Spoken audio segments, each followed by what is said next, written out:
Hey, it's Katie, and today I'm going to be answering your questions. Okay, so first question from Abby Sutherland. What is currently your favorite video game? Overwatch. Oh my gosh.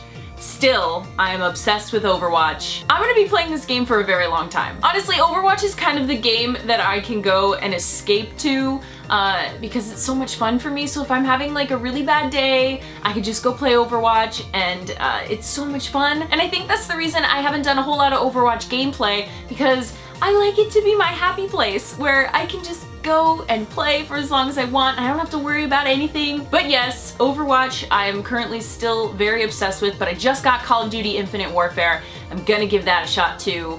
But for now, it's Overwatch. Next question from Catherine Duran. She's been asking me for so long if I watch Dragon's Race to the Edge. No, I have not seen it yet, but I really, really want to. I've been wanting to watch that series for a very long time. I just, so many things always come up and other shows happen, and I'm really sorry I haven't seen it yet, but I know I would love it, and trust me, I will watch it eventually. I promise. David Villanueva asked, excited for Lemony Snicket's A Series of Unfortunate Events on Netflix? Yes. I loved the movie, alright, and I was so bummed that we didn't get a full series of it, and I just don't think it was the right time back then. But I love Lemony Snicket. The books were amazing. I loved the movie, but I do think that now's the time for it to be successful. I think being on Netflix is going to be really great, and I love that it's going to be a series. So I'm really, really looking forward to it because I love those books and I love that world, and as a kid I loved it. So I am really looking forward to it. Next question from Douglas Chino. I think I have a good question for you this time. Which show out of these three, given the chance to star in, Xena, Game of Thrones, and The Walking Dead, which would you choose? Okay, that is a pretty difficult question. Probably not Game of Thrones. There's only 2 more seasons. They've already filmed the 7th season. I don't need to star in Game of Thrones. I'm good. If they bring back Xena, I would love to be in it. Of course, I would love to be in it. But at the same time, that would be a reboot of my very favorite show. I've got a lot of feelings on it, but of course I would love to be in it. And I would love to be in The Walking Dead. I just think that show would be so much fun to be on, killing zombies, getting all dirty, and I would love it. So for right now, since the Xena TV show doesn't exist, I'm gonna go with The Walking Dead. Mike Conrad asked, do you play any board games? I do play board games when I have time. I love classic board games like Monopoly, Sorry, Clue, those type of board games, but I also really love tabletop games. I love D&D, Settlers of Catan, Munchkin. So yeah, when I have time, I love to play tabletop games. It's always so difficult to get a group of friends together to play with me.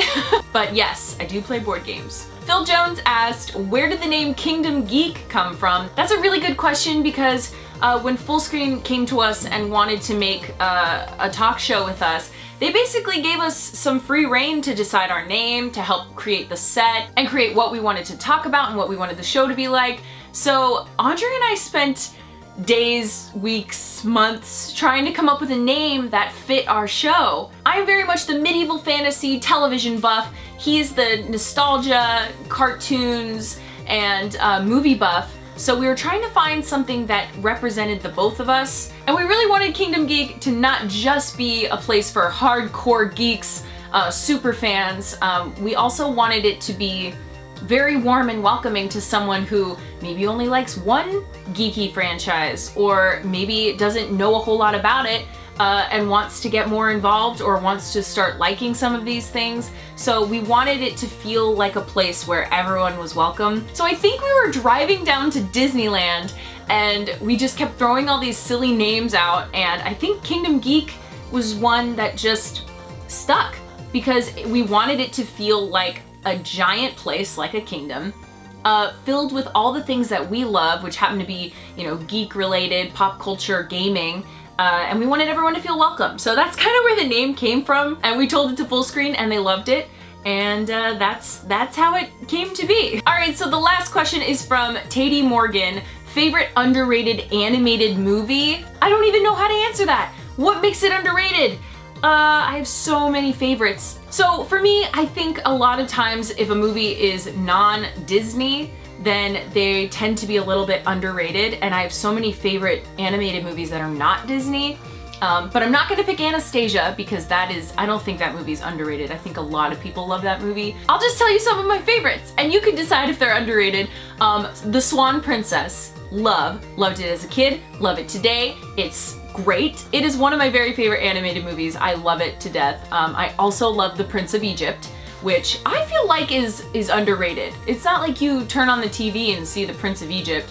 But I love that movie. So I think those are my favorite underrated animated movies, but there's probably like a million more that I just can't think of right now. But yeah, those two for sure are some of my favorites. Well guys, thank you so much for your questions. I love doing Q&As. I love getting to talk with you guys. If you guys have any video suggestions for me, a new trailer came out you want me to review, a new movie, let me know. And also if you have a question for me, you can leave it in the comments below. Check out some of my other videos in case you've missed them, and don't forget to like and hit that subscribe button right there.